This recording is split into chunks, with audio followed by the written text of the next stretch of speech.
Welcome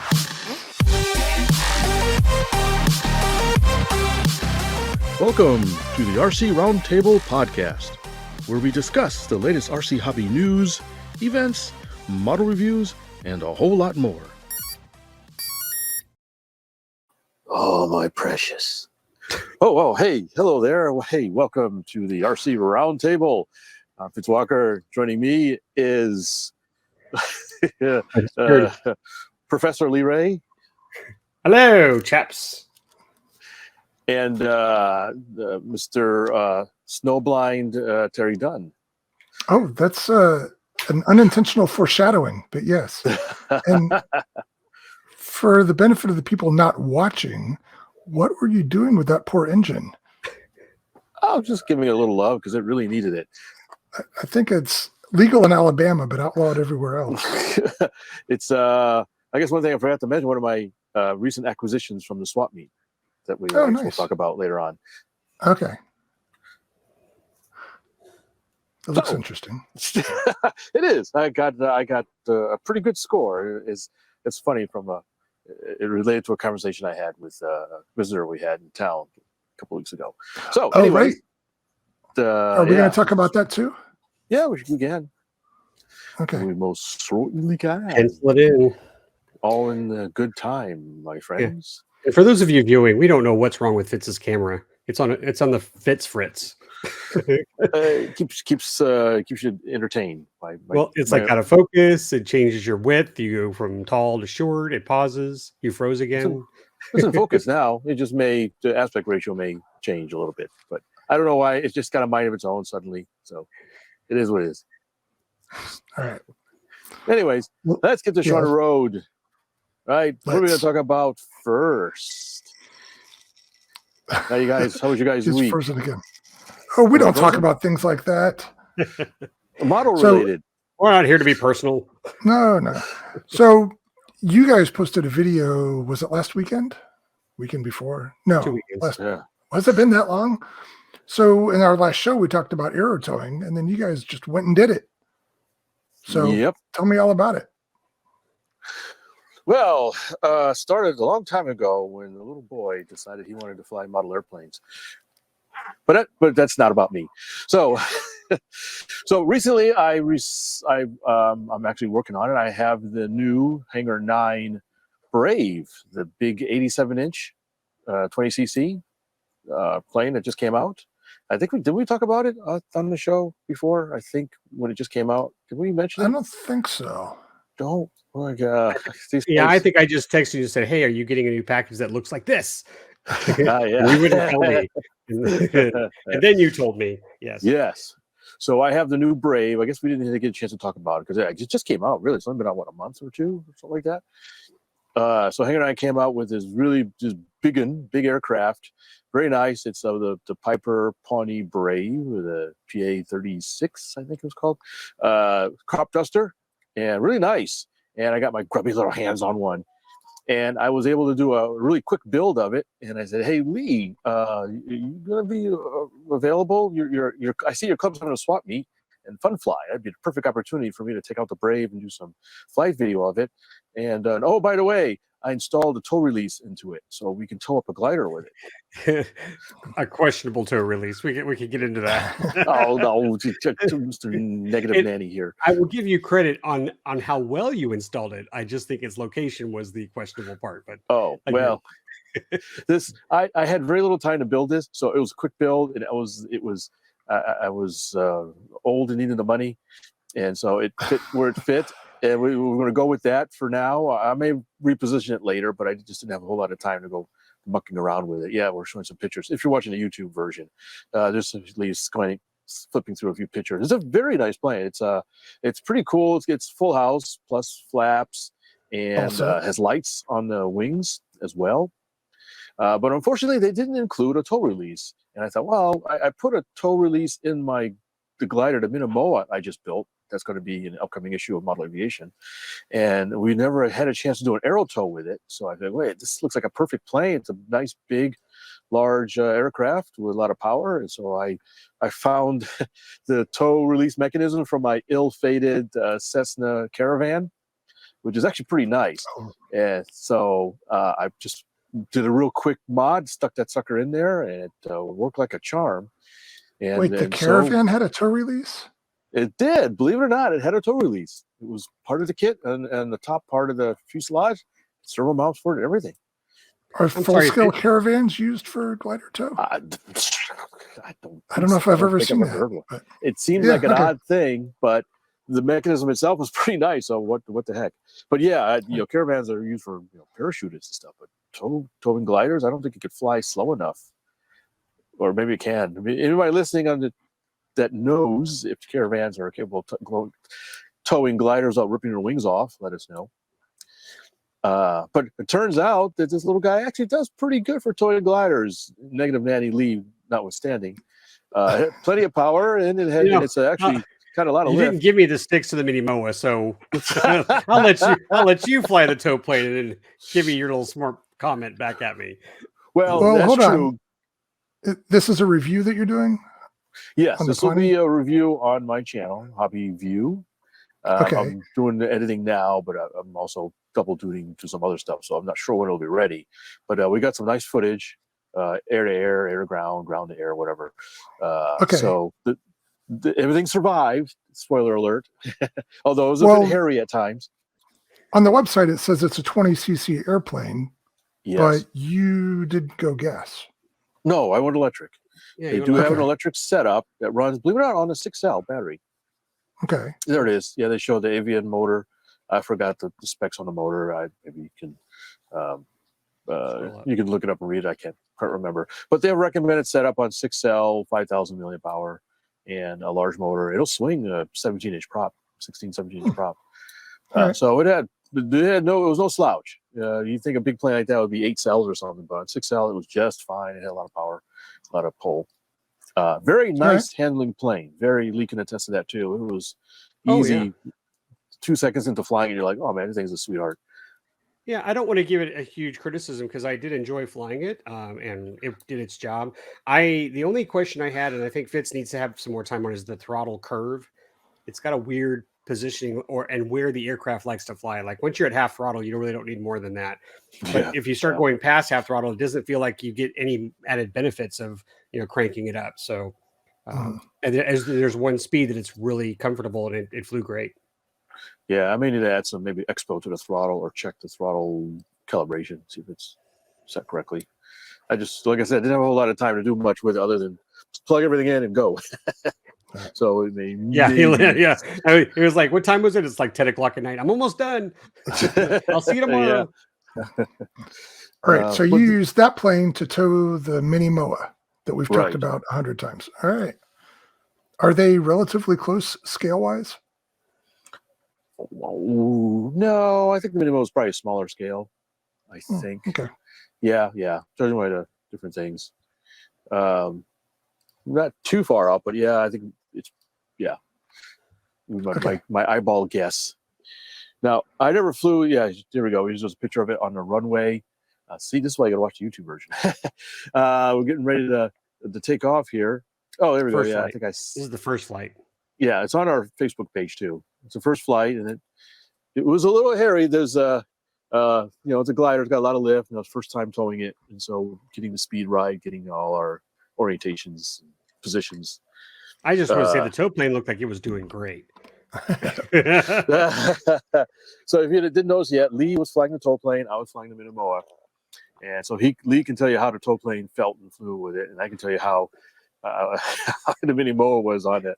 I was the first tow didn't go all that well, relatively speaking. I mean, we didn't hurt anything, but I was all over the place, and we were trying to find the right speed. I kept yelling at Lee to go fly slower, and I got. You want me to stall and bring us both down? I mean, I had flaps. I had half flaps too, so it was that's about as slow as I wanted to be. Yeah, at one point it was So the first tow flight was which flight of the Pawnee? Oh man, third flight. Okay, so you got a couple flights then. I flew once, kind of ringed it out, and then Lee had an orientation flight by himself with it, and then we hooked up the gliders and towed the third and fourth flight. Fair enough. Gung ho. We're putting on a show we're- for our friends. And at first tow I got kind of way out of whack, and so I released early and came back down, and we set up and did it again.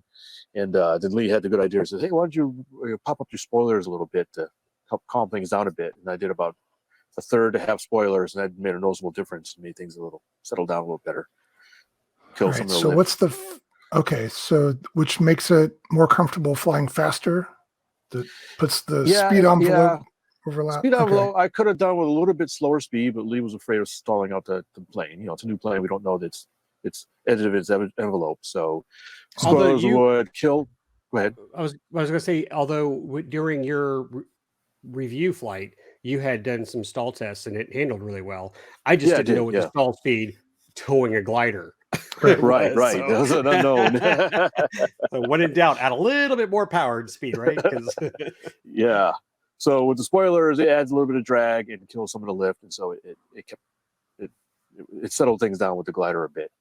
And that time we got a pretty high tow, and I was able to, work a little bit of thermal or whatever, and for a bit and didn't come down. I didn't try to stay up that much, but at least I was able to tool around. You have to remember to retract the spoilers when you release. I did, yeah. Okay. It's on a video. Glides like a brick. Spoilers down. So Lee, you want to say what you thought of it? You're doing the tow. Your impressions?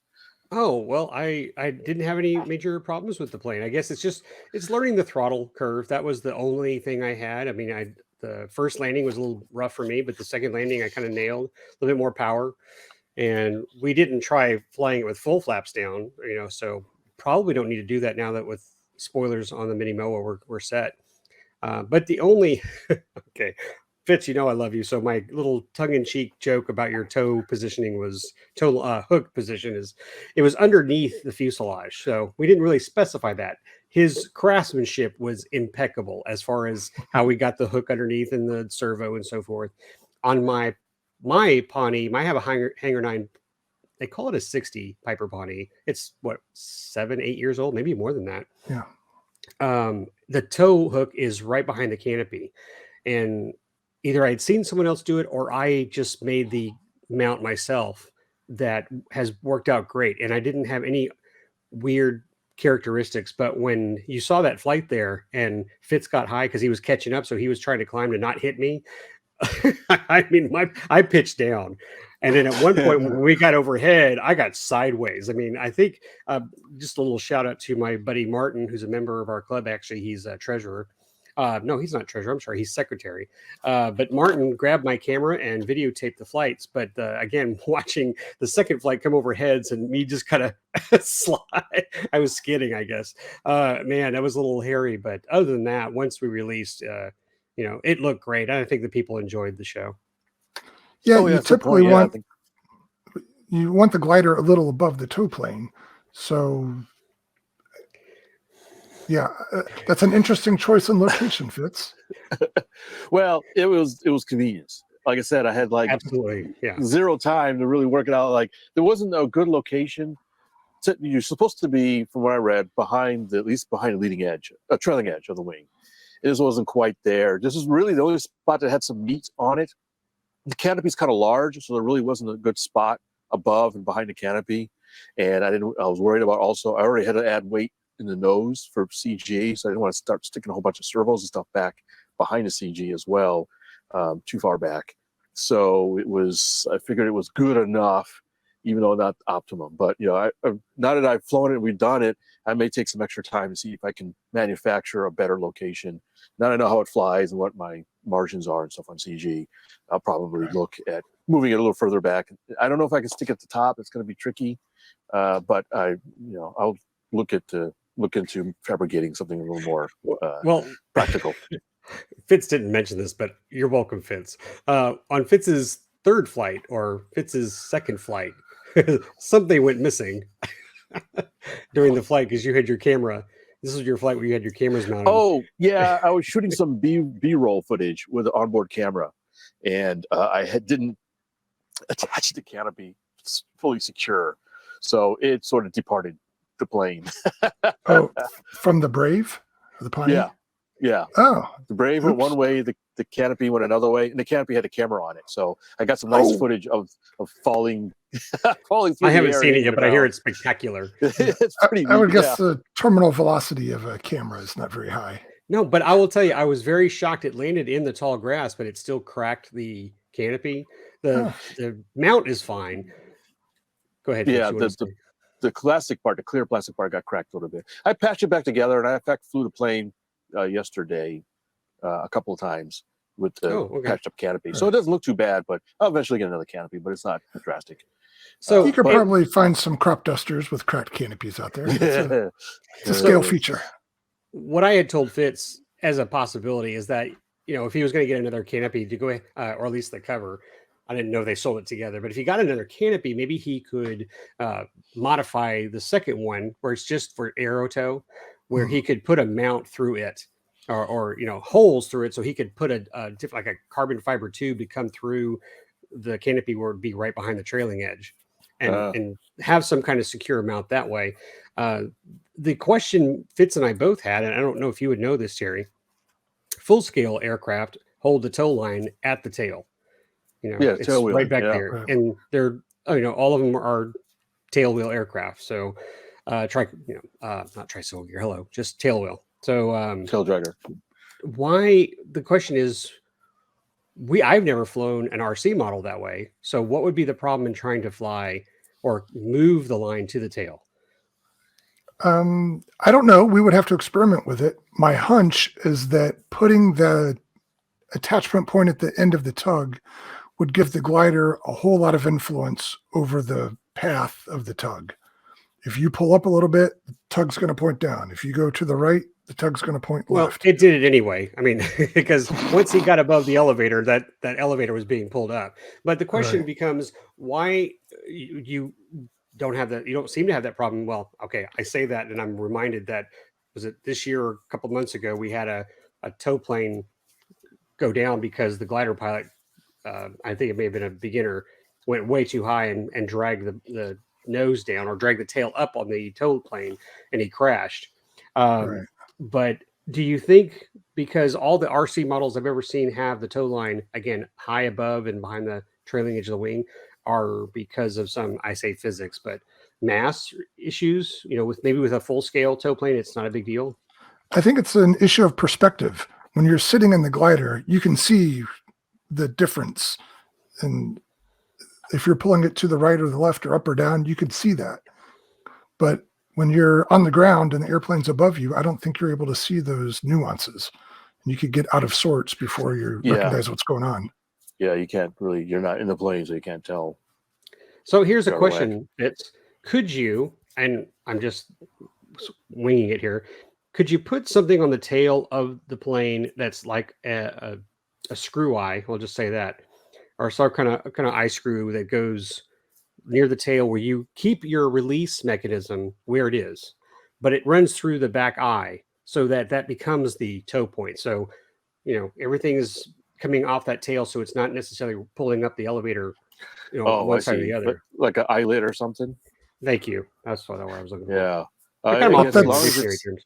It's still the same premise, but you have to understand it was really awkward. Yeah, but it's where not, the line was. It's not attached to the tail. It's just running through the tail, but it's not running through the tail. But the tail would be manipulated first, because like when I got sideways, that line came all the way sideways.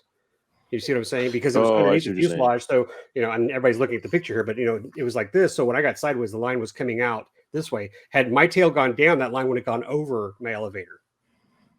Had I gone sideways and like this, then I would have been looped. It would have looped around the elevator. So if we could find a way to make it pass through an eyelet, as you said, I wonder if that would make a difference. I don't think so. I mean, it's still going to be pulling on that rearmost point. Whether it's attached there or just passing through there, that's where all the leverage will be. Yeah. So in this particular situation, we're going to try to find to get higher, because that's where my other tow planes have it. Mm-hmm. Yeah, but I think that's the right move. But I have to add, so right now we're 2 for 2. So I don't want to criticize it too bad. I'm not trying to, but the good news is we had success. The second flight was way better than the first one. All right.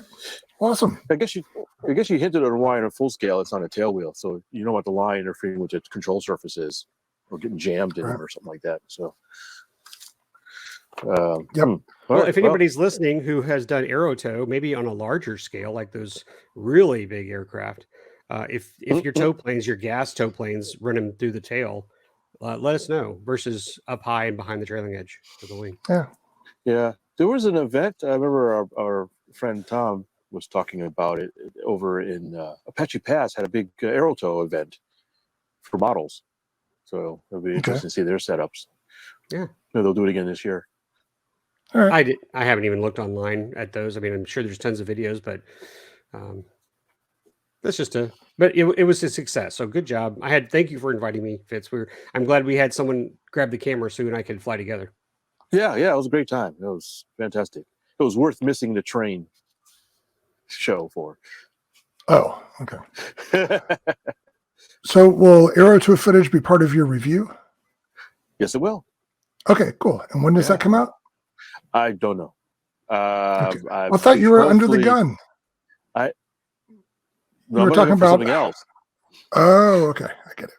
So hopefully, I'm trying to do it by next week sometime. So I've been working on editing it. So I'm in the process. So I've got a good chunk of it kind of edited and synced up to all the flight video. So I need to go through that and edit that and then do the final edit, and then I'll be done. So I'll have limited time to work on it this week, but I should have a lot more time next week to work on it. So that's my goal, is to have it out by next week. I need to. And you said that's on Hobby View? Yes, it'll be on my Hobby View channel. All right. Make sure you post a link on our Facebook page. Oakley dokley. All right. What next? All right. I guess you're seeing double. What? That's a bad joke. Yeah. You talking about succumbing to peer pressure? You got a new acquisition. I do. And because you guys made me. I don't know if you talked me into it or you threatened me into it. I don't know. You never told me. Did you buy it outright or did someone sell it to you? No, I bought it. Okay. Are there any used ones yet? I mean, they're so new. Maybe I don't know. Someone just might say, it's not for me. I can't land it. Yeah, maybe. So I got the UMX Twin Otter, which you guys have talked about. You each have one. So the short story on that is we will end up doing a 3-view where we all come in and share our experiences. So I won't. Yeah, there it is. Oh, yours is on floats too. Was it on floats before? When I did my first review, it was not. And I ended up picking up some floats for it. And I think they're probably going to be a permanent part of the plane now. Yeah. Yeah, they go on really easy. Easier than I remember some of my other models. They go on easy and it flies really good with them on. And they're just a fun thing. And I take it out. As you know, Terry, when it rains, the JSE field floods real easily. These puddles and mini ponds show up. So it's great for doing touch and goes off the puddles and stuff. Yep. So the reason I put the floats on mine is because the lake out back is frozen and we got a bunch of snow this week. And so there's a nice layer of fresh snow and I had a nice clear runway and it works really great flying off of snow with the floats. And the differential thrust, as you can see in the video that Lee's showing now, super maneuverable and easy to handle. So no complaints here. And so far I've got 2 flights on it. And, only 2? Yeah, only 2. Part of that is because I crashed it. I don't know what I was doing. But yeah, I dorked it into the snow and popped one of the floats off. But that was just a quick job to fix it with 5-minute epoxy. Flew it again later that day. So yeah, it's aerobatic. It's fast. It can slow down pretty well. And yeah, I don't want to give too much away now since we're going to talk about it later, but I'm happy with it. It's a lot of fun. Yeah. Fitz, were you surprised that Terry didn't spell his name or draw a dirty picture in the snow with the Twin Otter? Because I was waiting for that through the whole video to see if he had done that. And I was very disappointed. I was or at least an RC Roundtable logo. Yeah. Knowing Terry, it'd be something obscene. Yeah, I'm sure it would. So, there will be more snow, so I'll keep that in my back pocket. Well, yeah, and so real quick, is it everything we said it was? I don't remember what you said it was, so I don't know. Fun, Maybe. exciting. I can't believe it runs on 1S. Yes, surprisingly good power for 1S, which what's the other one that is like that? Not Inductrix. The little flying wing thing that is a 1S. Come on, help me out. Lee, you've got one. I do? Or is it Yes. Austin's? Your son. Oh, I don't remember that. I'm sorry. Yeah, you guys know what I'm talking about. My Yeah, memory escapes me. I'll But look it up while you're talking. the other single cell Pretend I'm brushless. not here. Yeah. Yeah. You can't really compare it to that because it's a very different kind of plane, but it's more than enough power for this model. It would go straight up, do giant loops. Now, I used an 800 milliamp hour LiPo. I don't know if what I used is what they offer, because originally I thought I was going to use a 500, but I couldn't get it to balance with a 500. So I took apart a 2-cell 800 that I had, which is an E-Flight battery pack, but I took that apart into single cells and used that, and it flies great. It killed me to put JST connectors on a battery, but that's what it uses, and it's fine in this application. Yeah, I left my JSTs on. I didn't. Yeah, I thought about changing it over, but you know what? It's fine. And so I will go into the crash a little bit here. What I found out, I told you it had snowed a lot, so there's a smooth blanket of fresh snow. And then after that front passed through, it was really sunny for the next couple of days, even today. And I experienced for the first of my life snow blindness. I started flying for a minute, and then next thing you know, like I have to squint, and then I'm squinting more, and I just can't get the sun out of my eyes, no matter what I do. Wow. And it's reflecting off the snow and back up. And so I'm flying this airplane looking like Mr. Magoo. And so maybe that's why I crashed. I don't know, but I had to land it and then go get some sunglasses and try again. So Oh, you don't need sunglasses. I've learned my lesson. No, I usually don't wear sunglasses, and I only had a hat on because I had the camera on the bill of my hat. So yeah, I learned my lesson. Well, at least there's some red on that plane, so when it does land, you can kind of see where it is. Yeah. Yeah, I mean, it's pretty fast, so it'll get far away in a hurry, and not always easy to see. But maybe that's just because I'm in an area with the houses and trees and stuff. I don't know. So that's it. This is really a prelude to the upcoming 3-view that we will do. That I don't know how long we can talk about a single cell ultramicro, but we'll compare our experiences. But I think between the three of us, we've flown it off of snow, off of a runway. Have we flown it off of water yet, Fitz? I have. Okay, so the puddle thing you did? Yeah, the puddle things, yeah. Okay, so we've got the bases covered. So I think we can. And without the gear. Oh, you've flown it gearless too? Yeah. Backwards Hot dog. in the wind. Oh, right. Yeah. So yeah, I think we've got a few things we can talk about.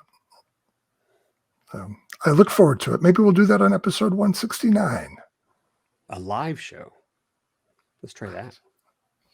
Okay. I'm game. Why not? Oh, Fitz may not be here. Oh, that's right. Fitz is traveling again. Hey, speaking of traveling. Segway. Yeah.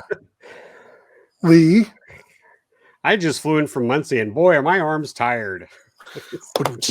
Wah, wah, Yeah. wah, wah. Waka, waka, waka. God, I will. You know what? Hashtag rant. Dang, this Boeing 737 that I was on, it was literally that worst nightmare feeling of what they're trying to do to you in seats. It was completely upright. They must have shaved 2 inches off both sides, and my face was like 6 inches from the seat in front of me. So if she had leaned back, I would have been a bloody nose. It was way too cramped, and I feel for you guys because my knees were like 4 inches from the seat in front of me, and I'm just 5'5". Terry would have been like moaning, and like we've had to take you out with a pry bar. So that was a miserable flight home. Not to mention we were delayed because we had to evict 2 passengers. Unruly people? not unruly to the part where you felt like there'd be a viral video on YouTube, but unruly in that someone had a change of plans and the captain said we weren't taking off until they left. So I was way too far back in the sardine factory to really see it all. But just that was again, Rant. That was a horrible plane. God, I wish they would stop doing that. And I hate feeling that I have to pay extra to sit in a normal chair versus paying extra to like have leg room. It's like now they're going to give you pay extra to have breathing room. Right. Well, isn't the seating arrangement per airline? Well, I flew United there. It was not that issue. It was a different plane. Oh, it was United coming back too? Yeah. So just this particular Boeing is just it's horrible. The particular model or seating outfit. What do you call it? Outfitting of seats. How they did that particular plane. Yeah. All I was missing is someone like facing me. Yeah, that would have been great. Something they got from another airline or something is already. Well, maybe they're getting ideas from Frontier planes or something, but no. I mean, gosh, buses. I've been on Greyhound buses and stuff that have been way more comfortable than this. So it's just unfortunate. Like that's where it's gone. But okay, so enough of my rant. I went to Muncie last week to work, and it was a great time. I loved hanging out with everybody. I was talking to several folks who came by, and I had a temporary office, which was really nice. I had a nice corner office, and I have not been in an office environment in many, many years since I was in IT. And even that, I was always traveling. So I wasn't necessarily, always staying in the office, but gosh, it was great. You had to put on pants to go to work last week. It's like, this is my pajamas from yesterday. No, but I had several meetings with different departments and, finding out what we can do social media wise to help each department. And it was an interesting event on Wednesday. I brought bagels and muffins. I stopped by Walmart that was nearby the hotel and, grabbed a whole bunch of food. And then it turns out April Connor, who's our HR rep, she bought like 10 times the amount of food, donuts and stuff. So everybody was fully sugared on Wednesday. We were very productive on Wednesday. Feasting that day. Yes. And you had an afternoon nap. Yeah. So it's funny because like Rob, my boss, has a couch in his room and everybody goes, yeah, well, Rob's got a couch. It's like, how does everybody know that Rob's got a couch? It's like he used to just charge rent there, temporary snoozing station. What do they call those in Japan, Fitz? Do you know? Those little sessions they have little the tube hotels. What do you call it? The little hotels is basically a little capsule hotel, I think they call it. Yeah, it's just like I think I've seen them like at airports too, where you just it's real small, but you just slide in and you sleep. Take a nap there. Oh or yeah, like that. So, every office should have one. But I digress. So good stuff. A lot of meetings. Had lunches with Rob and Mark, and gosh, it was a really good time. The only the regret I have, which in a way I'm not too mad because I was there to work, but on maybe it was Wednesday, I took a lot of photos that I posted on, I think you both saw it on iFlyAMA, Lee's Travels, Travels with Lee as we call it, and went out to IAC and just to get some before shots of all the work that's being done out there. And IAC, that's the field there? International Aero Modeling Center is the name of it, a 1,000-acre field of several sites. And again, my regret was taking all these photos, having a good time. It was pretty cold those days. It warmed up on Friday, but I did not have a plane in that car.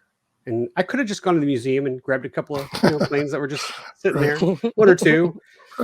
Records you too. Grab some vintage AM radios, see if I can charge some NICADs. I wish I had brought something to fly. And again, it's just one of those, man, I had Site 3, there was nobody there. And nobody else was out there flying. So just like, it was all mine. And I missed my opportunity. So I'll have to make up for it when I go back for Camp AMA with Ryan and do my training sessions out there. But it's very nice, very nice. I'm hoping the new grass on Site 4 really helps those at the scale group Nats, I guess, because they had some issues before, and their voices were heard. So they've been making a lot of improvements out there, including the addition of 2 pavilions that will go up out there. So again, lots of improvements for this 100th anniversary of the first Nats going out. And speaking of Nats, the national championships, I will be out there with Austin. Come in the middle of July, we're going to participate in the nostalgia class for gliders. And after that, we'll drive to Wisconsin, Green Bay, Wisconsin, to see Shay Dunn. And hang out with you, which reminds me, Fitz, we haven't talked about your travel plans.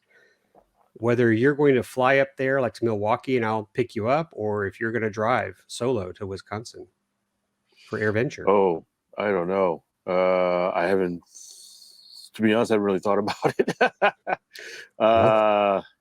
Put it on there. I'll be happy. Like, I think if it works out for you, if you would rather put maybe 1 or 2 planes in my trailer that we can take with us to Nats and then to AirVenture, you could take a one-way flight to Milwaukee. We'll pick you up, and then you can drive home with me in Austin.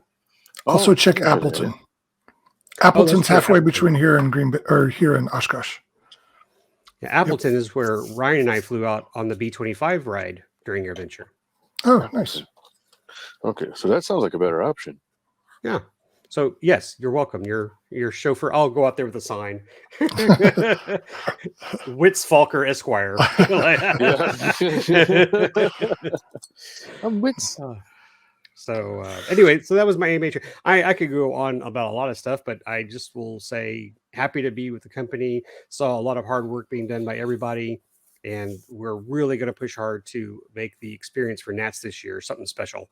So look out for posts on social media, on our AMA Facebook page, on iFly AMA Facebook group, and Instagram and so forth. Which reminds me, this is this little tease for you guys. Terry was already aware because he called me. I had a nice treat before I left Friday morning. I got access to the museum all by myself.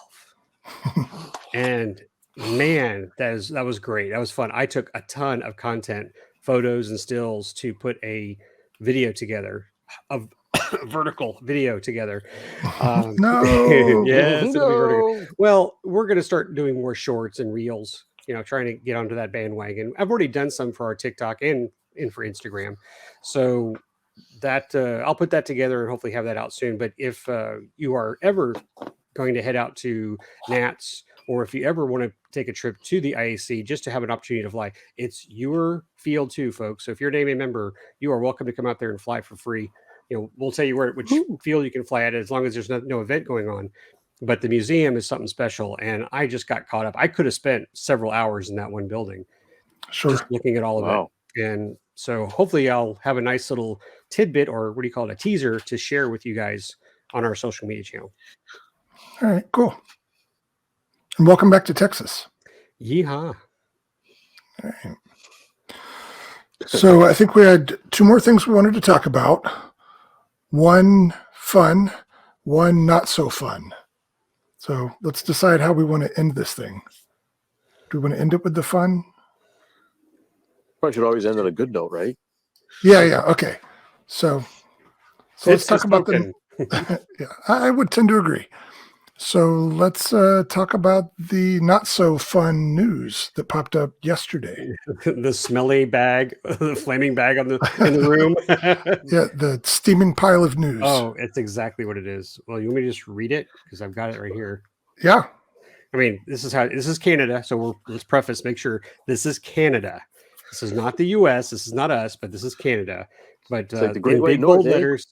And we'll have this link on our Facebook page with the podcast, but right here in bold letters, and many of you may already be aware of it, it says effective immediately, all MAC members operating remotely piloted aircraft systems, which they call RPAS, must comply with all Canadian aviation regulations, including CAR Part 9, which I'm assuming is their Part 107. There's MAC? No MAC is the Canadians' version of the AMA. And what's really sad is that they basically just stripped all the benefits, exemptions from MAC for people to fly at MAC fields without being required to register their drones. And you said drones, but drones in the sense of any model aircraft. Yeah. I mean, it just gets worse and worse and worse every time you read this. But I haven't had time to dig into it too much, but from the headlines I've seen, the people who want to fly in Canada now have to register all of their models Oh yeah, yearly, and there's a cost with each of those. $5 each. That's For $5 each individual Canadian. model. Every drone. Every Every model. model individually has to be Yeah, registered. Fitz would be uniquely. bankrupt in the first week he showed up. Right. Yeah. that would no. Yeah. And you have to pass a test that's designed for full-scale aviators. So with meteorology stuff, and it's a Part airspace 107 stuff. type test. Yeah, but there's two. They have two. They have a basic and an advanced. Let me see what it says here. But they have two types of licenses. So the basic still has some Part 107 type material in it, and the advanced is for those commercial pilots. So it's Part 107. Duh. You know, however you say it in French Canadian. There's some accent to it. But I think Fitz's face said it best. The idea that you'd have to register every drone, every traditional model, is utterly insane. And I don't know how people can fight. By the way, their version is called Transport Canada TC. Their version of the FAA. Yeah. And it just boggles my mind that they can pull something like that. I don't get it. But obviously, if you've ever seen some of the other stuff that's coming out of Canada, no one should be surprised in this insanity. Right. Did we talk about the first part on our show, or just have the post on our Facebook page? But the origins of this go back several weeks, where MAC sent out an email to all of the members saying, you can't fly effective immediately while we work out this issue. And apparently MAC had granted some site certifications for airfields that should not have been certified based on the rules that they had with Transport Canada. And because of that, they decided to shut everybody down to prove that they could effectively govern their membership, which I thought was a huge and overbearing thing to do. But here's the thing. Even by doing that, Transport Canada still said, nope, we're shutting everybody down. Right. Well, yeah, I agree. I don't even know what to say about it. The whole thing seems just absurd. How is any of this helping anything? And I don't know. So another thing here, Fitz, is that of the two licenses, basic and advanced, the basic only allows you. I'm looking at it right here. And do you mind if I read these lines, or do you want me to simplify it? No. It says judgment. Well, it says, what does this mean? All MAC members flying RPAS's drones must have a minimum of the basic pilot certificate and comply with all Canadian aviation regulations. MAC sites that are either indoor or have been issued a site operating certificate may continue to fly. All outdoor operations must comply with all Transport Canada CAR regulations. So altitude operation certificate, is that like our FRIA, or is that, do you know what that is? Yes, because here's the next part. It says altitudes are completely limited to 400 feet, AGL. That's a hard ceiling for everybody. Hard ceiling, yeah. And it says site operating certificates issued this year or altitude waivers issued last year are rescinded. Oh, dang. So if you had a field that had 1,200 feet, maybe you do gliders or something, you're back down to 400 feet. This literally crushes all glider flying out there. And turbines. Yeah. And the only benefit of getting the advanced, besides, I'm assuming, to have a license to, like a Part 107, commercially sell drone services, is that you can fly in controlled airspace. With a basic, you can only fly in uncontrolled. Okay. So in that email, the original email that said we're standing down while we try to fix this from, I don't know, a month ago, to me, the strangest thing was that Mac said, don't mention this to anybody. We want this to stay. So you can almost get on board with all the things we're trying to fix our problem, yada, yada, yada. But when they say, don't talk about this to anybody, that just reeks of a bigger scandal. Like, why would you have to hide anything that's being done above board?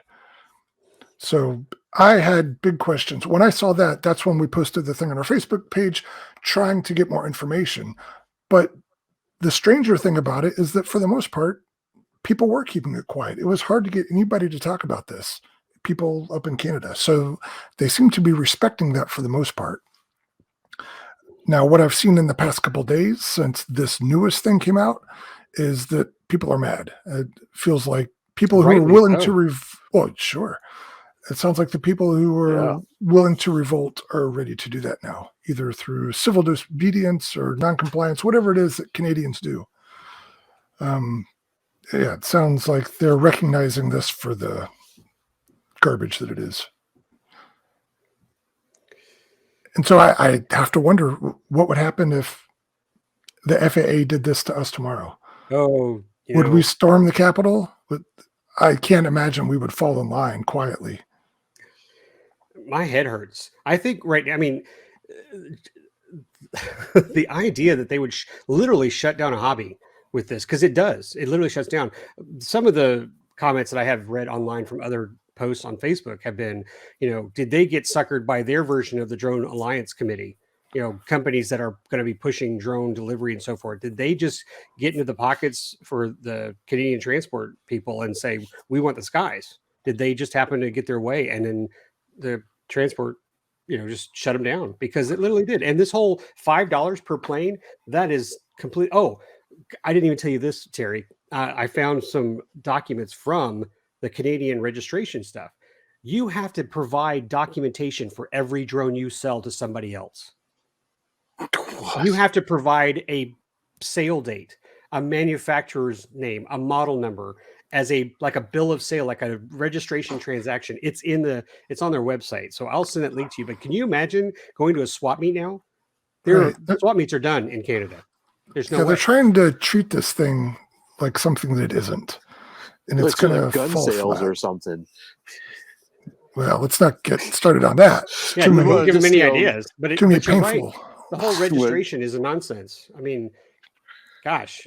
And what does it fix? Nothing. The people Absolutely. who do stupid stuff are still going to do stupid stuff, unaffected by any of this. And the law-abiding people are just getting bent over. Sorry, our Canadian pals. Yeah, I'm Let sorry, us know. Matt. I don't know what I mean. Well, I don't know if they reached out for help from anybody, but gosh, I mean, now that the Canadian Transport Canada, that's how they say it. They're suggesting $5,000 fines, like minimum, for flying your drone without registration. Yeah. Wow. But I can't decide whether to be upset with Transport Canada or Mac or both, because really, when Mac said keep it quiet, that made me raise an eyebrow to think that there's fishy stuff going on within them. I'm not content with what Mac did, but what Transport Canada did is very heavy-handed, totally unreasonable. And I'm going to, what, I think Fitz kind of nailed it. It's as bad as their gun regulations. Because I don't know if this is to my gun owner friends out there, but I have been following this whole Canada, bill, banning semi-automatic pistols and so forth. But this bill's been modified. It's constantly getting modified. And behind closed doors, they're adding more guns to it. Some guns that people didn't think, like hunting rifles, some hunting shotguns are being added. So they keep adding more and more guns to this bill that just no one's being able to stop. It's not like they just had one type of firearm. They're adding more and more. They're really trying to rid themselves of every firearm. So it's a gun grab. It literally is. This is a get them out of the skies. This is just keep them out of the skies so we can have our drone delivery. And that's how I feel. Yeah. There's a breaking point. No one's doing any harm. There has been no incident. It's just like here in the U.S. There's been no accident situation. There's not been a plethora of problems that are saying, these darn model airplanes are really causing nothing like that. This is just out of nowhere. I mean, I can't, unless there's something else that you can come up with. Fitz, did you hear something? You have some Canadian friends? Yeah, I don't know of any examples, and there are some Canadians we could reach out to see, but I just struggle to see the logic in any of this, like what the driver for them to do this is, how this will help, and how it's anything other than hurtful. Yeah, I was thinking, was there some egregious violation by a drone or model airplane? I know something triggered this, right? I'm trying to remember what it was. Well, the only thing I'm aware of is what I mentioned before, where Mac did not properly register certain sites Yeah. through Transport Well, Canada. it sounds like an administrative error and not really. Yeah, exactly. If I were writing a book, the only assumption one could come up with is if there was a situation, some severe, government security issue that was broken, but again, that should go towards the individual, not the entire hobby. I mean, people who have been flying their drones illegally who are caught, they're getting fined. They're the ones who are getting arrested. I mean, obviously, yes, we were under crazy restrictions now, but this is a complete sham. I mean, 400 foot hard for glider pilots not being able to fly. I mean, and I think just the whole $5 registration. It's going back to the whole. They're treating it as commercial drone, and they're not considering the other. I mean, control line. That's just that's ridiculous. Yeah. We may be wanting to watch the news and see if there's any riots on some Capitol steps or whatever they call it over there. Parliament. Are Canadians too nice for that? Oh no, I think this is going to start the pitchforks going. Didn't the truckers protest last year? So they've got it in them. Yeah. So wow, a change. Is this the straw that broke the camel's back? I don't know. Oh, now, some of the stuff I saw last month suggests that the total membership of MAC is only about 16,000 people, which I would have suspected it was a lot more. But wow. Yeah. So they're not a huge group. No. But I don't know how that relates to the overall population of Canada either. But anyway, it's not great for anybody, for us, for them, especially for them. And we hate to have any sort of precedent like that. So to our friends in Canada, tell us what's going on. Tell us what's on your mind. Tell us what you're planning to do. And we'll keep an eye on it and see how it unfolds. But dadgum. I may have earlier misspoke and I mentioned maybe Free Flight. I think it's the British modelers that Free Flight is considered. I heard that. Yeah. Yeah. So I think it's the British BMAP. Is it BMFA? British Model Flyer Association. So I think they're the ones that, unfortunately, Free Flight is considered a drone. Okay. Well, and the last thing for our Canadian friends, let us know how we can help. If there's, they lack the numbers. It seems so. So if we can help lend our weight to that.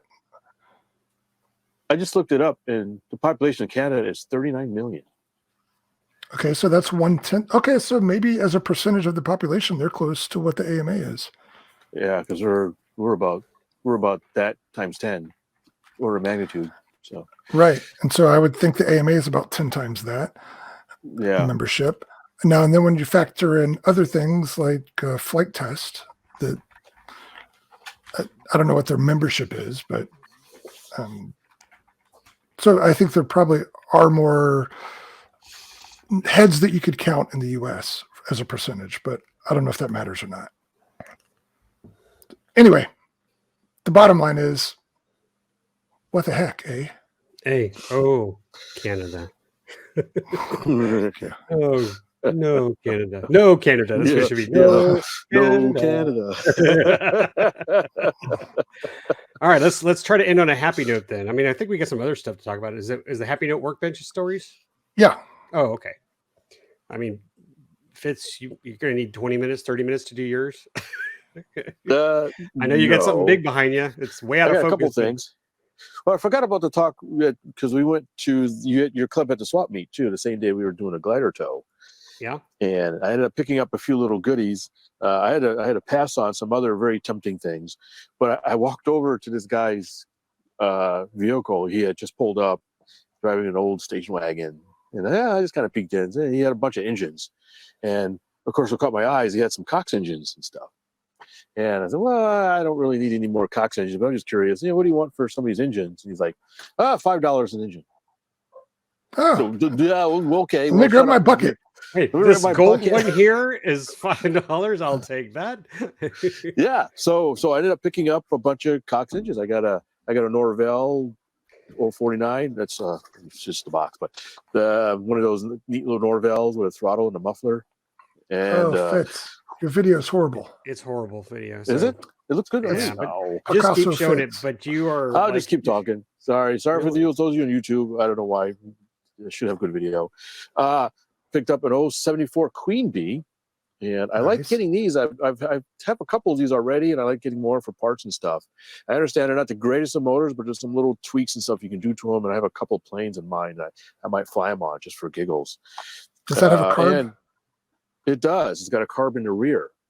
It's Okay. got kind of a terrible carb. It's plastic body, and it's not known to be a great carb. But these are, being an 074, it's not terribly powerful either. It's probably got the same power, I think, as they say, as a TD 051 or something like that. But they got a muffler and a carb, and it's kind of just a neat thing, just for the novelty of it. Mhm. I don't know, picked up a generic ABB, and I got a little 020 too, which has got a weird. You got an 020 for $5? Yeah, a little 20 with a weird sort of thing on the back for the, I don't know, so he's soldered on some sort of tube. You can't really see it. I don't know what's the story with that, but still, it's worth it just for the parts, the glow heads and that kind of stuff. And I got something I kind of been wanting for a while, and that is a Cox TD09. I don't have any 09s. It's the first one I've gotten.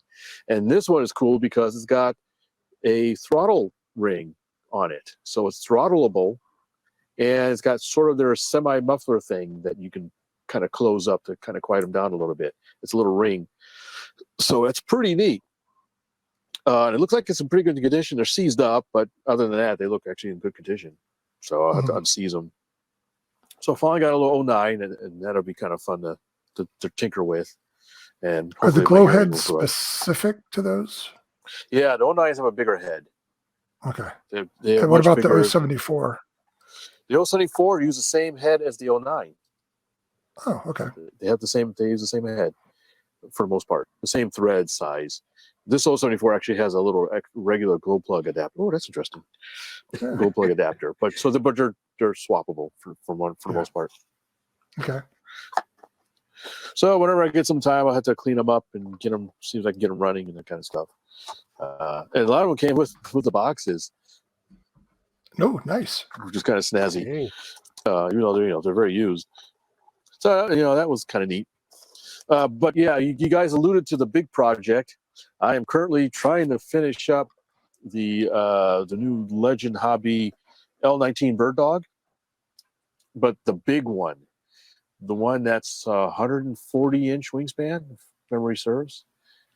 That's a big one. 120cc gas engine. This has a 120cc twin EME 120 in it, and it's a big mother. I have to use a trailer for it. I can't put it in my car. It won't fit. So that's been taking up a lot of my time. I've been in the workshop all day today, tinkering with it, but I've been making some pretty good progress. So hopefully it'll be done very, very shortly. I got a question. So Yeah. the canopy that's on there, is that just a piece of sheet plastic, or does it actually have to be vacuum formed? I think it's just curved plastic. I don't think it's not vacuum formed. Okay. I think they cut it out flat and then it's wrapped around the top and sides. And So screwed that in. part's already installed when you It was get already installed, yeah. I had All to right, so install all the the- smaller windows, but not the big one. So all the zinc chromate paint in there is already done as well. Yeah, they painted the interior already. That's pretty nice. Yeah, it's Yeah, got a alright. instrument panel. That's pretty nice. And they've added the livery to it already and painted the cowl. So there's not a lot to do with it, relatively speaking. It's just a big plane, and there's lights on it. They got sort of headlights on the one wing, and then tip lights, and a tail light. And this will have a smoke system in it too. So I've had to rig up the smoke part. Yeah, Awesome. You got a pilot? no pilot. You need to get a pilot, buddy. Got to see if I can get a pilot for it. It has Go get a seats in it. stuffed animal. Get something in there. Yeah. I'll put a What little- scale put a is it? doll. I have no idea. How big is a real Is that L19? third? Like It's 36 It's probably third foot. scale easily. Yeah, third scale, I would think. What they said on their website. Let me see. Look up. But it's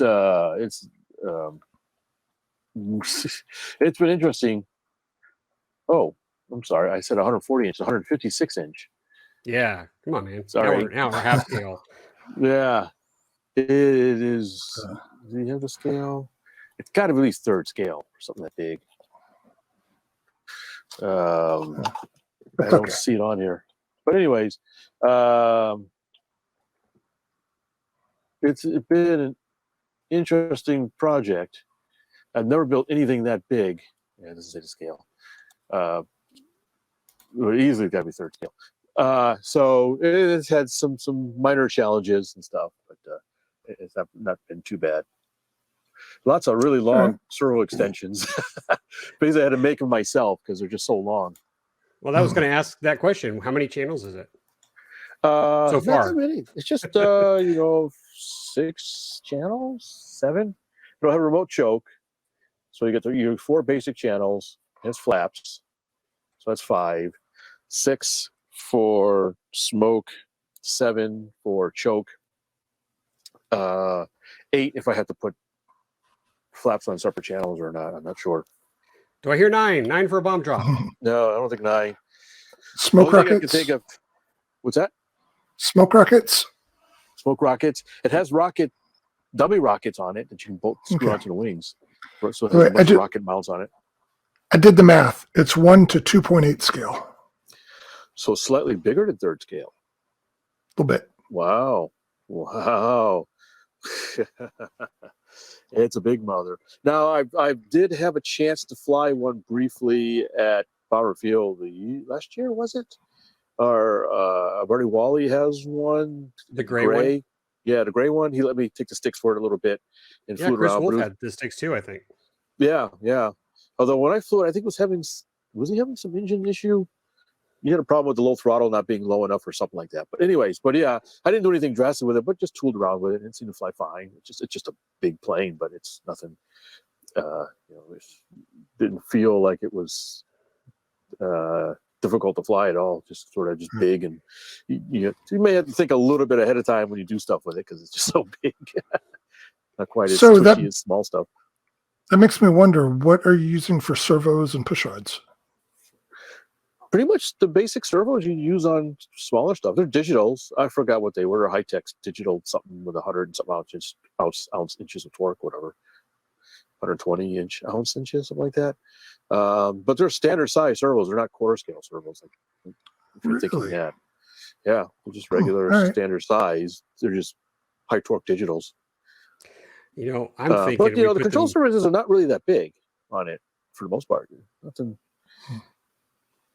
I was saying, Fitz, we need to put a wing mount on top of the bird dog and sit the MiniMOA on top of it. Oh yeah. forget towing it behind the plane. Let's just strap it on top, man. That'd be fun. Yeah. It is interesting. And it's interesting, the servos for the elevators are embedded inside the horizontal stab. Okay. There's no push rods. There's a little tiny push rods, but it's basically they're in the stab. And the stabs are removable. You can unscrew them and screw them back on for storage and transportation. I guess you got enough nose weight with the twin.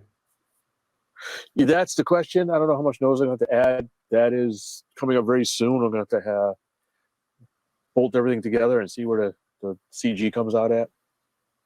Right. But it's funny. Scuba weights.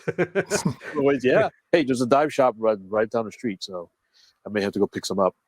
I wouldn't be surprised if I had to add a bunch of weight in it, but it's so big, I don't think it's gonna be a big deal. So, but that's on my workbench, all over the workbench, and that's the main reason why I did if you remember, I mentioned before, I reworked the workshop a bit to make more room and stuff because I knew this project was coming, and the way my old configuration was, no way was I going to be able to handle such a large model. So now that's a $10 registration fee, I'm pretty sure. Yeah. Those 2 models. $1 per pound. Oh my gosh.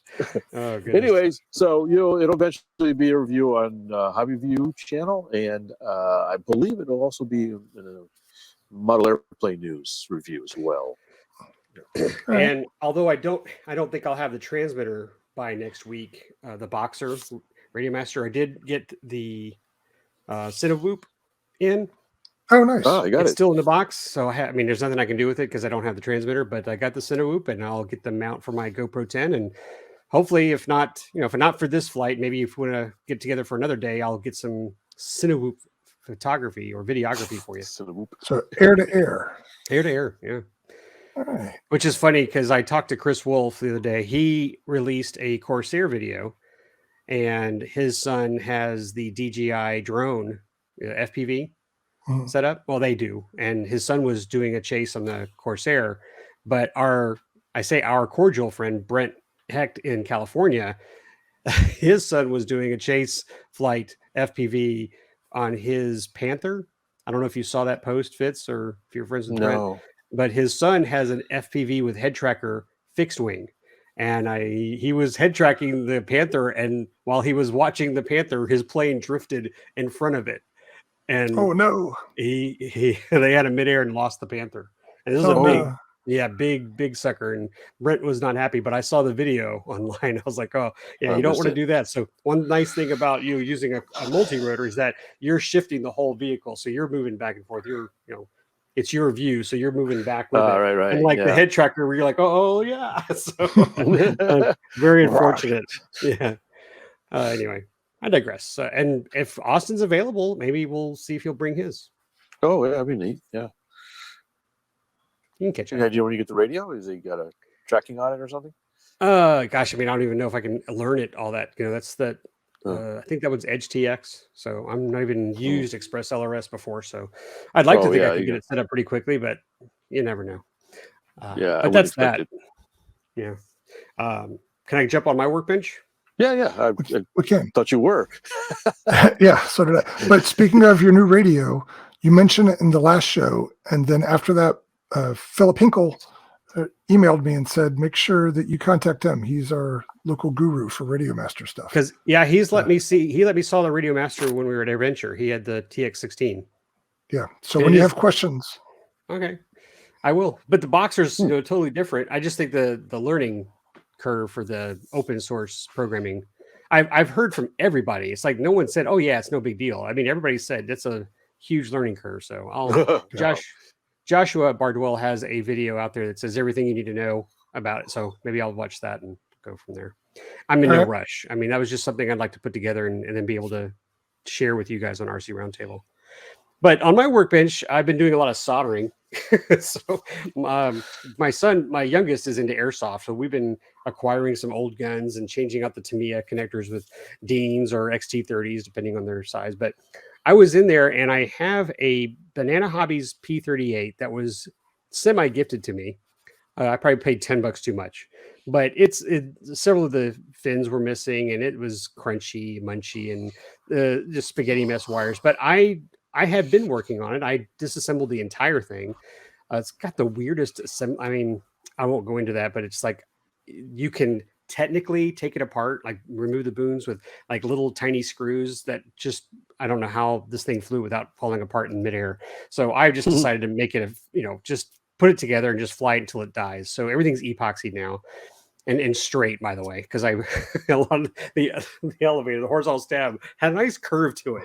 I mean, it's like really, really bad. So it was almost you, but I've straightened that out. But I think I was proud of myself. I was able to draw out one of the fins and rudders for the sucker, made two, cut them out of 5mm and some Depron. So layered them and got them mounted, got hinges on it. And so very happy with the way it turned out. Just need to be painted, but that works out. And I may have mentioned this on the podcast, but I decided to go with an AS3X receiver.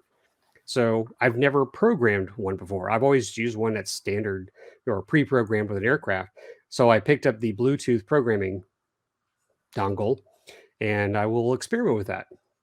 I don't think I need it for this thing. It's kind of like a large Phase 3 P38. Well, I was going to say, do you have the NX series or no, you have a DX? Can you do the forward programming through your transmitter?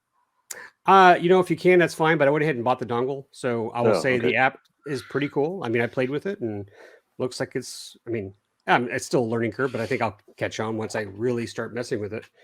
Played with your dongle? Oh my goodness. We had to go there. Yes, I played with it and it works great. And I saved all my preferable settings. So I'll be experimenting with that, and I think I might have that done by March 5th. Fitz, so I'll meet you out there where we fly, and maybe you can get some shots of the P-38, another P-38. Another P-38. And I kind of like the yellow aircraft that I have here. I'm not going for scale, so this sucker is it's to go have fun. Unlike the Phase 3 P-38 I have, and the JR models. I mean, those I fly, and I'm trying to be careful. This is the perfect thing to just throw in there and just fly like a bat out of hell. And put the chase quad through the booms in the back. Oh, hey. Austin would say, yeah, Dad. Well, I don't know if I want to go that far, but I'm going to have a lot of fun with it. I'm pretty sure. Right now, I'm kind of like, I don't even know what battery they have, but right now the battery compartment is very tiny. Like it can only hold a 3S2200. And when you look at the size of that and you look at my Phase 3 P-38 and know that it is made for a 3S2200, I've got to see if I can find a long, skinny battery to shove in there. I don't know if they make really thin 3000s or something, but I need to put a bigger battery in there. Now, whatever happened to the one you picked up at Bomber Field last year? It's still in the garage. As soon as I finish this one, I'll get to work on it. Right. In fact, I pulled the manual out the other day to read the whole thing through, and it should be okay. I think the only trouble I'm going to have is the mounting the motors and the landing gear, because the funky gear doors mechanism. But I'll get that one up too. We'll get several P-38s done this year. Might be another P-38 best. We'll see. Nothing wrong with that. I cut you off, Fitz. Sorry. No, I forgot. Oh, a 3200 fit in there? 3200. Oh, it's tiny. Yeah. It's amazing that interesting we'll make it a twin. That's kind of a lot for 3S2200, two motors and stuff. It seems a bit tough on it. Yeah, but they're not really high-end outrunners either, so. Yeah, doesn't that silver P-38 you got from me also use a 2200? Actually, I went to 2600s, like a different type of, like an older style, and it works fine. Yeah, but it's a fairly big model. Yeah. Oh yeah, so this one is lighter than that one. Gosh, they might be the same size now that I'm thinking about it. But I can clearly, there's no landing gear in this one, so I'm going to save a whole bunch of weight using that. This is going to be on the ground, so that'll be good. I mean, if I can get a 3000 in there, I'll be set. Yeah. All right. Cool. Good luck. I may have a Z 3000 3S, so I got to go dig and see if that'll fit. I'm not officially sponsored by Z batteries, but would like to be. All right. Was that everything on your workbench? Yeah, just a mess. Airsoft and P-38s. Okay. I got a couple things, and I will start off by giving a big, big thank you to our buddy Jason Klein. He reached out to me a couple weeks ago. He was at a swap meet. I think it was in New Jersey, but he came across somebody selling some motors, and he saw some stuff he thought I would like. So he bought it and shipped it to me. Wow, that's really nice. Yeah. Yeah. So I've got one example here. That's pretty much Marshall flights. Yeah. A 40. This one looks kind of big. Brand new. Yeah. So this one appears to be brand new. So there was an Astro 40, an Astro 05 without a gearbox, and then some Speed 400s, a Master Air Screw with a gearbox, and it was all brush motors. And some other random things that I think had pinions on them, and an old Kyosho motor as well. Anyway, so he got a super good deal on it, and so I really appreciate him thinking of me in that moment and then shipping the stuff here, going to all that trouble. So thank you, Jason. And I will put these to use one way or another. So there's that part. And stuff that I've been working on lately, I've continued working on the Electrostreak. I started on the fuselage, and it's most of the way done. So I've got the fuselage mostly built and the tail feathers coming together. So I need to start combining all those things together. I'm not going to reveal yet what my tweak is because I'm not going exactly per the plans. So I'm trying to figure all that stuff out. And then it'll be the final sanding and covering and all that stuff that seems to take forever. But so far, it's coming together well. Between the laser cut parts that I got from RC Plane Lab and the stuff off the plans, it's not a difficult build. It's just, as with any build, there's a lot to do that you forget about. And the things that get me, like with the wing, I think I've got it framed up, and then you do the cap strips, and then you spend forever doing cap strips. And it's not my favorite. And then same thing with the fuselage. You get the sides cut out and you do the formers, and then you have to do the cross sheeting. You're like, dadgum, how many times am I going to have to cut cross sheeting? You said cap strip and you triggered me. There have been these funny videos, and maybe you guys have seen them, where someone's doing like woodwork in their house, or like they're doing floor trim, baseboards, and you see the guy, he puts the board there and he takes a pencil mark and he draws the mark, and he takes the wood to the saw and miter saw and he cuts it and he goes back and it's like 6 inches too short.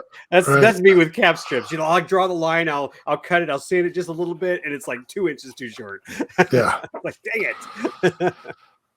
Yeah, and the way these are, the space between the ribs is more than the width of any of the sheets I have. So every cap strip is at least 2 sections. And I got through it. It's fine. But I got to say, the good news is I don't think I've had to cap strip. Well, I may have had to. But most of the cap stripping I've done in the past was with regular glue, like Ambroid or Titebond or something. This is before CA was popular. So when I was a kid and did cap strip, you had to tape these down, put pins, and then wait and wait. And now it's pretty quickly, because you can do you could do a wood glue like on the rib, and then just CA the front and back. So if you wanted added strength, of a wood type glue, then you could do that. I did CA. CA all the way. Are you using thin or medium? Medium most of the time, and then sometimes I'll go back with thin and just make sure I got it all. So I know this is technical, but here's a question, because I think our listeners might be interested. When you're doing that, are you kicking the strip or the rib, or are you just using CA and letting it dry naturally? Most of the time I let it dry naturally, but there are some areas like butt joints or things like that where I'll use kicker. And then once that's basically to tack it in place. And then once it's stacked, I'll go back with a bead of the thick stuff and fill it all in. Okay. So, yeah. Right. So there's the electro streak. Go ahead, Fitz. Well, I didn't realize I had that much cap stripping on it. I didn't pay attention to the plans. Oh, well, I don't think it's every rib. Maybe it is on one side. I don't remember. But there's just a lot. And I think more so it's, you think you're done, and then you have this one more thing to do. Wait, there's another way? Yeah. It's more the mental hurdle than the physical one. There's a bottom? Yeah.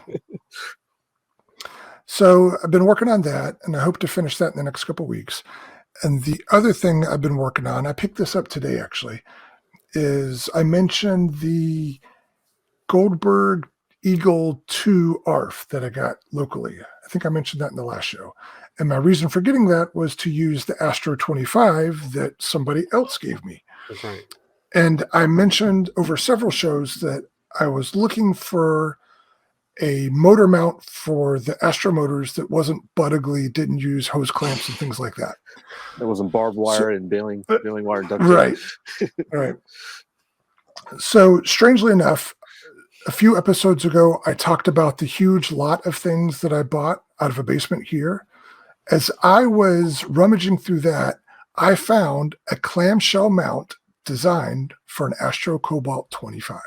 No way. There was one in there that was just randomly with other stuff. I'm like, that looks bigger than the other clamshell mounts I have.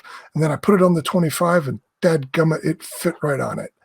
So I spent this afternoon modifying that Eagle 2 to use that clamshell mount.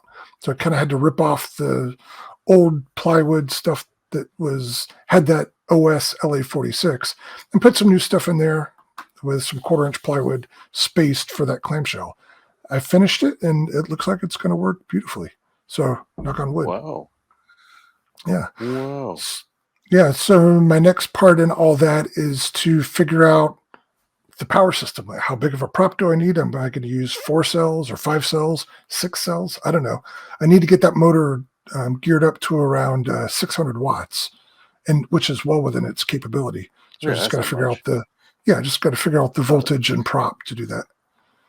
And I think I've got enough clearance for about a 13-inch prop if I need to go that big. Or 3-blade or 10-blade, whatever. So that's about it. That's all I've been working on. Oh, one more thing. Earlier this week, a couple of my buddies from the local club here came over. We had kind of a build night working on the Stringless Wonders, the kite-looking foam board things. So they built some, took them home with them to finish up. And hopefully we'll have a couple more flying around here and we can do combat or something. I don't know. So you said the word kite, and it made me think about that estate sale that you picked up, that RC kite. Oh, yeah. What's the status on that? It's taken up some room in my workshop on the floor. I did do some work with it a few weeks ago or a few months ago. It had some weird electronic components in it. So I pulled that stuff out and figured out what it was and put it back in there. So I think it just needs a receiver and it's ready to go. Yeah, I mean, all the stuff was covered up, so I had to dig in there and see what it was and make sure that the connections were good and all that. So yeah, I just need to get it in the air. I don't remember. Is that the only plane you bought there? Did you get No, about a few. So I got that one, and then there was like a park flyer thing, the Peck Polymers Prairie Bird. Are you familiar with that? So if you saw it, you would. Yes, the original version is a free flight, but then they also had a 50-inch span version that was made for 049. Oh. And so this was the 50-inch version that had been originally glow. The person I got it from had converted it to electric, but very poorly. So I reconverted it to electric, and I flew that several times in the fall. And that's a nice flying airplane. What was the plane I gave to you at AirVenture? We picked it up at a swap meet at Randy's Hobbies for $20. Oh, the Donald. Is that what it was? It's a float. Flying boat? Seaplane. It's a seaplane. Seaplane, right. That needs to be on the snow. That just screams snow. Yeah, so that's also on the long list of airplanes to be dealt with at some point. What else can we throw at him, Fitz? Let's make him look like you with your 8 projects in the background. Did you actually use your RC shovel, snow plow thing? No. The Blizzard, the Kyosho Blizzard. Yeah, did you actually take that out? It's like an RC model of a Snowcat. I need to. I've got several snow vehicles. I've got that Blizzard. I've got, do you remember the thing I did a couple of years ago of the screw propelled thing? Like the Caterpillar drive? Yeah. I've got that I have one of those too. I picked up after talking to you. Yeah. So I've got that I can do. I've got the snow buggy. Yeah. I remember I built that snow buggy a couple of years ago. Oh, I need to get that out. So I've got an airboat I could do. You got all kinds of stuff. All that stuff. Come on, man. That's content. Exactly. Yeah. Look at Fitz and I. We're putting videos out. Come on, man. I posted a video this afternoon. Yeah. So get off my back. So, all right, Fitz, we gotta catch up. But I do agree that I need to play with all my toys. It's tough. You get to this point where you just can't play with them all. I guess that's a good problem to have, right? First world problems. Yeah, first world problems. And just pray we don't get Canada's disease on drone regulation. Oh gosh, paying $5 for that. Yeah, that's. See, we were supposed to end it on a good note, Lee, and here it comes. I just celebrate that we don't have that problem. Thank you, May. Thank you, Academy of Model Aeronautics. Got my little shirt here, one of my little toy things I bought. I bought me a jacket too, a nice rain jacket, AMA rain jacket. So I'll share that. I'll be bringing that out to some events. All right. God darn it. I had something else I was going to share with you guys, but I guess I'll just have to save it for our next show, which might be live. We don't know. We'll see. Yeah, we don't plan these things. Oh, I know what I was going to say. I came across a video on Instagram Reels. I follow this woodworking company, and guy shared a tip that it just screams to me that it could be used in our hobby. And this was the guy who put the boards together using painter's tape and then CA'd a brace down, a temporary brace. So the painter's tape it was a, temporary hold onto something. And I just think, man, I could see where that would work for other holding projects, when when you're working on like maybe, gosh, I was thinking maybe on your like fuselage on curves and stuff, you could probably like wrap a wire. I don't know. I'm thinking out of the box, but it's just like that's going to be cool. So I'll try to share that on our Facebook page. So guys, look for that video on this using painter's tape. You see something to it. I mean, in A this block case, of wood. a block. In this case, it was a stiff block of wood, but it could be anything, just to hold something temporary. Then you just pull the tape off. I was like, never thought of that. Yeah. Anyway, I thought it was cool. All right. Well, when you figure out the RC adaptation of that, I will know. take a picture. I will use that method. Yes, by golly. I'm using painter's tape right now on my P38. Got the tail gluing right now. So that's the beginning. Wait, painter's tape and skewers. that's how you fix a plane. Skewers. And I say that, and I laughingly say that, that's the one thing that fixed the vampire. Right. That Fitz was there when I crashed it, but I put it back together with skewers, and that thing flew so much better afterwards. So don't give up on skewers. Go to your grocery store, buy some skewers, put them in your arsenal. It has a weak tail that flexed in flight, causing bad things to happen. Yeah, that was great. Well, was it Jeff? Jeff got the video of it going down. I think he did. Yes. It did not want to move. I may have to add some of that to my twin otter, because I told you all when I got a high-speed run with my modified otter, I had no elevator control. Oh, right. Yeah. Ooh, that was scary. You found the coming speed right of at phone? me. Oh, yeah. I almost did. All right. Well, I'm rambling. That's all I got. Hopefully it was a fun episode for you guys to listen to. A little shorter than our 2-hour one last time. Well, that's fine. Yeah. Nah, I'm trying to keep. We need to get him break. We need to pull him back just a little bit. Bite size, guys. It takes how long it takes. Oh my. Okay, well, on that tasty note, I think I guess we'll wrap things up, and thanks everybody for joining us this time. We have a lot to look forward in this year. A lot of stuff's going to be happening coming up soon. So yeah, well, Fitz and I will have hopefully something soon from our little get together in that big plane behind him. I hope so. Yeah, I got to get back on it and get to work. It's funny. I got the prop, and I was like, oh, okay, I need to drill out the prop. But this has a totally different bolt pattern than all my other props. So I had to order a drill guide, and it's hopefully come in real soon, hopefully. Or see if I can borrow one locally. Before you close this out, I meant to mention this or ask you guys about it before.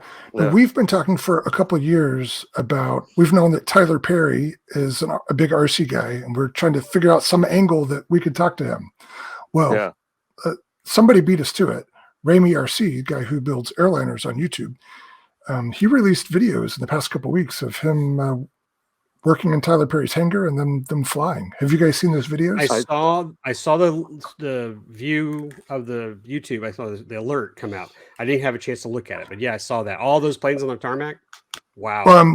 And then inside of his workshop, watch those videos. It's very interesting and lots of neat stuff out there. And the workshop / runway / flying field, it's all very impressive stuff. Yeah. So I'm sad that we didn't get the scoop on any of that, but I would still love to just bend his ear and talk to him. It would still be great to talk to him. Yeah, it seems like he's a super interesting guy. So anyway, check that out. It's very cool stuff. I'm a lot jealous, but that's okay.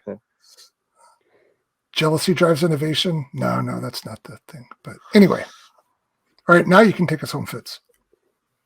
Man, how do I top that, man? You just say goodbye. All right, goodbye. Goodbye. Thanks for listening. Thanks for watching, and check out all our glorious videos on our social media. We have Facebook and Instagram and that kind of stuff. And other than that, we'll see you next time. Thanks for joining us, and happy flying. All right. See you guys. Please visit our website at rcroundtable.com, where you can send us comments and suggestions or listen to our other great podcasts, where you will also find links to our iTunes and social media sites. Thanks for listening.